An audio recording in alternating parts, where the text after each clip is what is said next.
Hopefully many of you will know the New Economics Foundation. We're a think tank. We've been around for about 30 years, very much inspired by the work of Schumacher and others. In fact, so much so that the phrase economics as if people mattered is part of our catchphrase as well, or our tagline, let's say. We now say economics as if people and the planet mattered. But I'd like to start with where NEF is at the moment, because NEF has been very passionate over the years about trying to change the economic system, trying to create an economic system which is much more in line with the way Schumacher had imagined it. Schumacher talked about the history of economics and how we really needed to search for the middle way. And he talked about how the pendulum kept swinging from one way of looking at economics to another, from economics that focused on control to economics that focused on freedom, and how we needed a middle way. And NEF's been thinking quite deeply about our own, what we call theory of change, about the theory of change. How does any organisation endeavour to change an economic system, especially an organisation with only 60 people? It's quite ambitious. So what we did was we studied for a while the changes that took place in the 20th century, from Keynesianism to neoliberalism, which is very difficult to say. And we realised that the two things that were dominant about the systems were the power systems and the story, or the narrative. And we realised that we have to address those power systems and address that narrative, not only by essentially taking apart the old system, but then building a new one, finding something to put in its place. So how are we doing that? That's what I'm going to talk about today. Technology willing. So why have I put up a screen with a hamster on it? Some of you may have seen this, but one of the dominant ideas behind Schumacher's work and behind NEF's work is this idea of endless economic growth. From birth to puberty, a hamster doubles its weight each week. If it didn't stop when mature, as animals do, and continued to double on its first birthday, we would be staring at a 9 billion ton hamster. This hamster could eat all of the corn produced annually worldwide in a single day and still be hungry.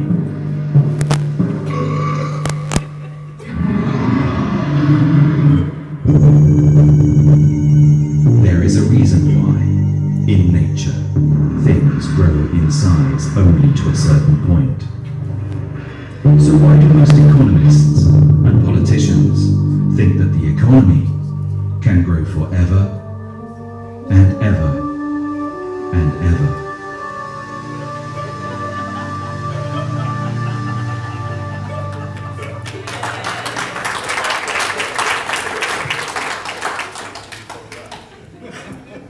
Now I've got to talk, unfortunately.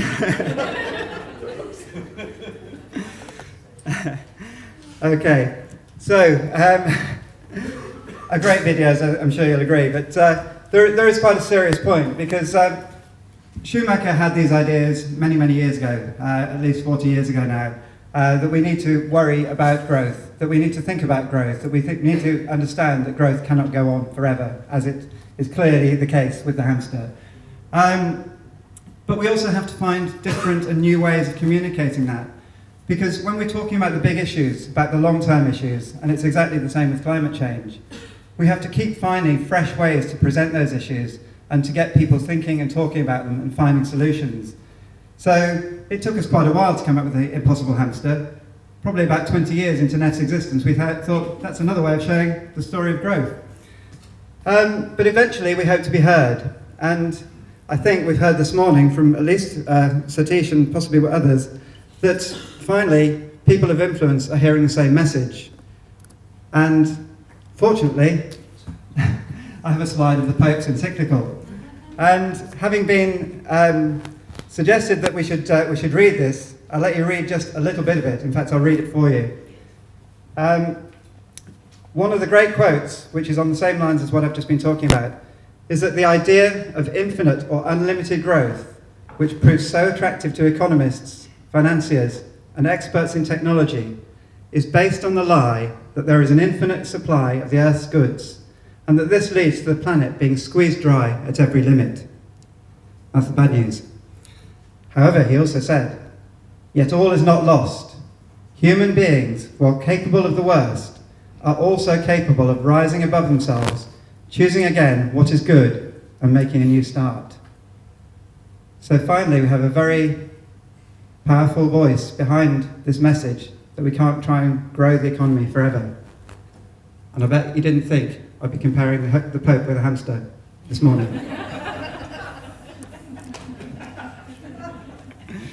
I hope there's not somebody who's going to take offence at that. So NEF has been working on this idea of the problem of GDP, the problem of infinite growth or never-ending exponential growth.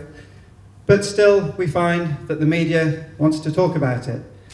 NEF has pointed out that the media storm that accompanies the release of every set of GDP figures is like a frenzy. It's wildly disproportionate to how meaningful that data actually is. How many times every day do we hear about GDP? About growth by 0.25%, 0.1%, 2%? Who cares? Does it really matter to us? Does it make a difference in our daily lives? For most of us, maybe not. But the hype around GDP means that this has been the dominant metric for how we run our economies, and that becomes a real problem. So if not GDP, then what? What do we replace it with? It may surprise some of us that GDP hasn't been around forever. It was kind of invented in the Second World War, or just before, or just after, to measure productivity for the war effort. We didn't need it before. Schumacher talked about finding other ways of understanding what economic success means. And the best way I've seen has come from NEF, the Happy Planet Index. Well, I still haven't seen anything really much better as a measure of the success of an economy. And this slide just illustrates why it's so powerful. It uses basically only three components. And if you compare the US against Costa Rica on the last Happy Planet Index, against the standard metric, we see that in the US, life expectancy is actually slightly lower than it is in Costa Rica. We see that self-reported happiness is slightly lower in the US than it is in Costa Rica. And yet the ecological footprint of the US is about 3 times that of Costa Rica. So on the measure of using natural resources to create health and well-being, the Happy Planet Index clearly tells us that Costa Rica is about 3 times more efficient. And I think that's a very powerful message too. Now, the controversial bit. If we look at things at a micro level, we do start to fall into this trap of measurement. But I would argue that it's still quite important. Because not only do we have to embrace these ideas of spirituality, being holistic, we have to understand that to change an economy, we have to change the existing institutions. So this slide represents some work we did with the Crown Estate, an organisation owned by the nation, really, which manages an incredible amount of land on the nation's behalf. And they wanted to look a bit differently at how they measure their success. They wanted to look holistically at what they called their contribution, their economic, social and environmental contribution. And they wanted to look at it across their whole value chain, their direct impact of what they actually do, the indirect impact of what happens in their supply chain, and the impact of what they enable on their land. And I'd just like to give you one little story about why this kind of approach is also important. I'm not saying it's not important to do other things. But this kind of approach shines a light on things that they can be doing differently. And it got them thinking, strangely enough, about soil. It got them thinking that when they manage buildings, they understand there's a concept of depreciation of an asset. A building can depreciate, it can go down in value. And it got them thinking, well, hang on, we manage masses and masses of agricultural land. Doesn't that go down in value if the soil is degraded? And they realised, yes, it does. That's really quite important, isn't it? And they started thinking, well, perhaps when we lease out this land, we should take account of whether the farmers who are farming the land are going to increase the value of the soil or degrade the soil. And maybe we could build that into their leases. Now there's a good idea. So this idea of measurement actually can have some value in very unexpected ways. But of course, measuring things quantitatively does have its problems, as we've heard this morning. Sometimes we need to think of new ways of looking at things. Another piece of work we've done recently is with the Design Council. The Design Council focuses across the whole economy on designs that make things work better, if you like.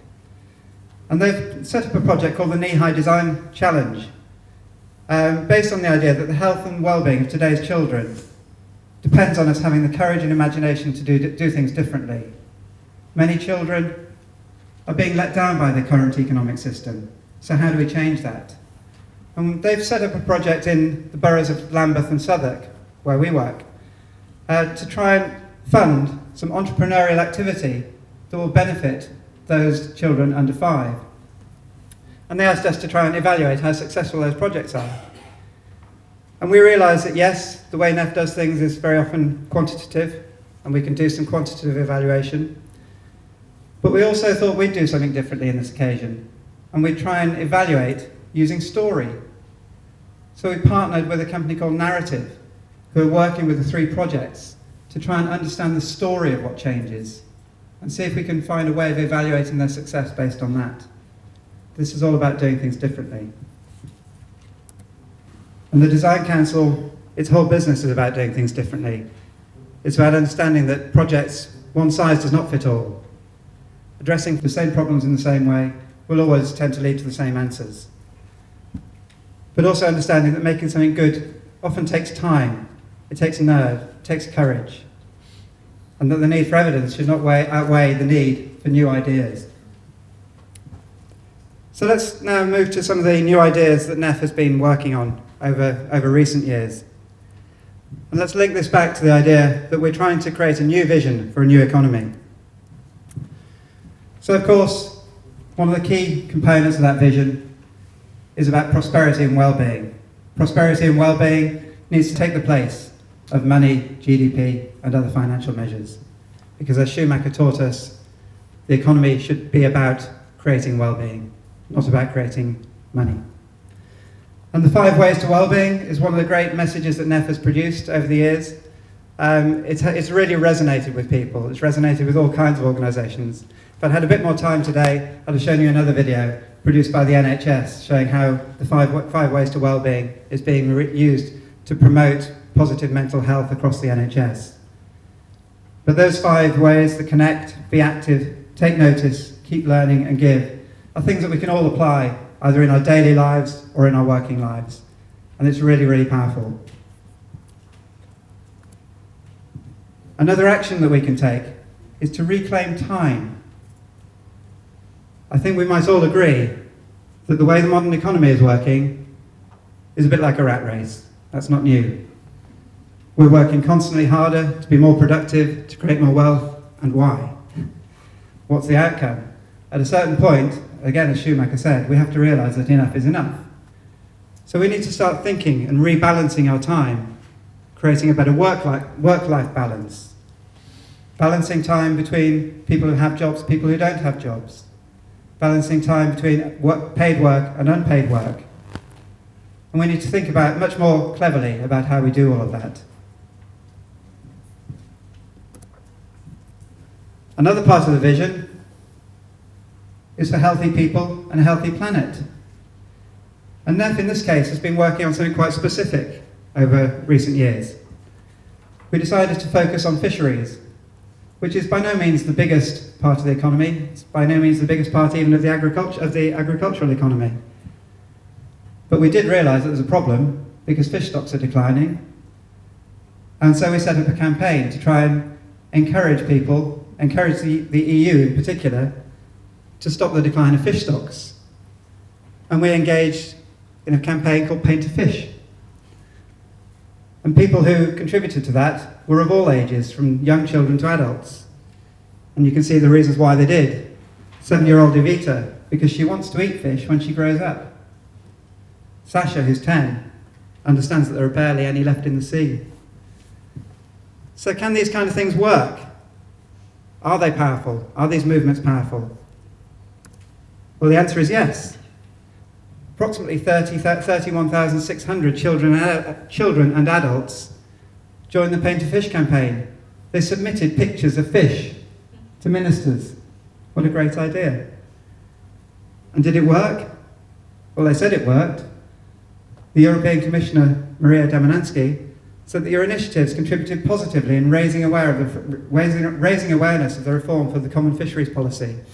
The reform would not have been possible without civil society's support. So these things do work.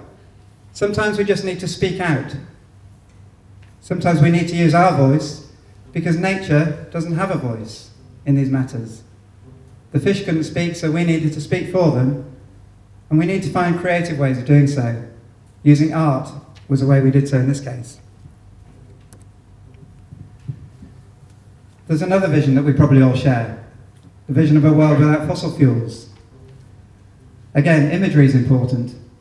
I put this slide up because of some of the great work being done by an organisation called Carbon Visuals to visualise what the problems are. And it shows you what a ton of, this is 5 billion, each little cube here, 5 billion metric tons of carbon dioxide gas. And just a small number of companies that are responsible for producing all of that. This goes along with what Adam said earlier, how the current economic system is so dominated by a small number of companies. So what can we do about it? Well, again, if we take action into our own hands, we can move our money. And many people are probably behind the growing campaign for divestment from fossil fuels. I think it's great that the G7 has said that we need to get the world economy off fossil fuels, but by the end of the century, probably a bit too late. I don't think that's really ambitious enough. But people have power. People have agency. I remember when I did my Masters at the University of Bath, just down the road, one of the things that really stuck with me is, how do you change a system? And one of our lecturers said, well, you need awareness, agency, and association. That's David Ballard, by the way, if anybody wants to pass on a good message. I've mentioned him. Now we have all the awareness that we need. We know what the problems are. The scientists have told us. We understand now. The Pope is telling us. We're very aware of the problems. But what's our agency? Well, many of us will have pensions. Many pension funds are fully reliant on fossil fuels. So let's get our money out of those pensions, out of those fossil fuel investments. Let's back the Guardian's campaign for divestment. Let's find different ways of doing things. Let's invest our money instead in the renewable energies, in the technology companies that will actually address the environmental and social problems rather than continuing to create them. Because isn't it ironic that we're investing to save for our future in companies which are simultaneously destroying our future? It doesn't make any sense. So we just need to spread that message, because I just don't think it makes sense to do what we're doing. But we also need a diverse, resilient and creative economy. So what are we going to put in its place? How are we going to create something new? And again, going back to what Adam said, we need to look at corporate structures, corporate ownership. Schumacher said this himself. And there's plenty of cause for hope, because there's plenty of initiatives coming along now, different types of companies which are emerging. There are some which I haven't put on the slide. I forgot to mention mutuals. I forgot to mention the fact that John Lewis, which is one of the most successful companies in the UK at the moment, is mutually owned. There's no coincidence there, I don't think. There's a huge movement internationally around B corporations. Has anybody heard of B corporations? How many people? Not that many. B corporations, it's a new legal form, a new legal structure. It stands for benefit corporations. It started in the Americas and it's being launched in the UK in September, I believe. Organisations can become certified benefit corporations. They have different memorandum and articles of association. They work in different ways. They measure things differently. They view their success differently. We have cooperatives. Cooperatives in the UK are working to expand. There are huge cooperatives in other parts of Europe, very successful, very large, but also working on a small scale. There are social enterprises, as we all know. There's a social stock exchange. There's social investment. Investors now don't only have to look at profits. They can look at profits alongside other objectives and invest in companies that achieve more than one thing. There are networks of businesses set up for better purposes, the Good Business Alliance. And there's also something which is much more mainstream called a Blueprint for Better Business. And this is a group of leaders of the large existing companies, PLCs, which are trying to bring values back into their organisations. The last conference I went to had Archbishop Justin Welby speaking at that conference. So the religious leaders are getting behind these ideas as well. Talking of ownership, we own a bank. What are we going to do with that? Well, the Chancellor wants to sell it. NEF doesn't think that's a good idea. Our analysis says that returning RBS to the structure that caused the economic crisis makes absolutely no sense. I don't know if you'd agree with that, but we think it's quite a good argument. We think that, well, we've done analysis to show that selling off RBS now will make a loss to the UK finances of £13 billion. £13 billion essentially handed back to those private investors. We've actually said that that's probably an underestimate, because if you look at things like interest payments and the cost of the bailout and so forth, the opportunity costs, it could be as high as £26 billion. Wouldn't it be much better, as Schumacher imagined, to create a set of regional banks, a different structure, maybe just matching some of the things that happen on the continent, in Germany, in France, and other places? It works there, why not here? NEF has developed a financial system resilience index, looking at all of the things that cause problems in the financial system. Perhaps not surprisingly, the UK comes out very poorly on that. The UK has one of the least resilient financial systems. It's perhaps no surprise when you see that we're dominated by 5 big banks, and soon 5 big privately owned banks again. So maybe more of us need to speak out against that, to speak in favour of local banking, creating more local banks, small scale, the kind of banks that will lend to small businesses, to create that diverse economy I've just been talking about. And we do need creation, innovation, design. I mentioned design earlier. I put this slide up. Hopefully the architects won't mind me using this slide. Has anybody seen this before? It's just been in the news this week. But it's in New York, and it's a redesign by a British architect firm of a subway station. And I just think it's fantastic, because what it's doing is using great design to bring light, natural light, into the New York subway system. That's the kind of thing we need our economy to be doing. Working with nature to provide things that the society needs. This subway station was apparently a real nightmare. They've just now redesigned it with natural light at the centre of it, with a great design. And how do we achieve all this? Well, I mentioned my little trinity, the 3 A's: awareness, agency, association. Association is the missing link. We need to connect. There are so many movements out there. There is so much awareness. We have support from scientists, from religious leaders, from enlightened business leaders, from designers, architects, all sorts of people. We know what the solutions are. We have a common vision. We need to join the dots up. We need to connect. We need to make things happen. And we're capable of doing it. This should be a message of hope, of purpose, of getting together to do things. And I'll just briefly mention a third element of what NEF is trying to do through running and setting up rather than running a network called NEON, the New Economy Organisers Network. We're just about to establish a Bristol chapter of that, if chapter is the right word.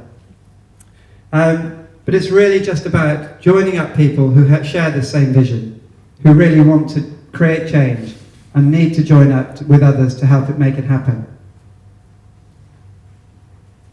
I was told that I shouldn't encourage too many of you to join just now, because they're a little bit swamped. But look out for it over time, because this is a way you can really be active in your local area. If you believe in the kind of things that I've just been talking about, then join up with others who think the same and make the change happen. Going back to Gandhi, I think it was him that said, "Be the change you want to see in the world." I hope I'm quoting the right person and not offending some more people. But if we're going to do that, we need to connect. We need to join up. And I think I'm slightly ahead of time, but I'll end it there and take any questions. Thank you.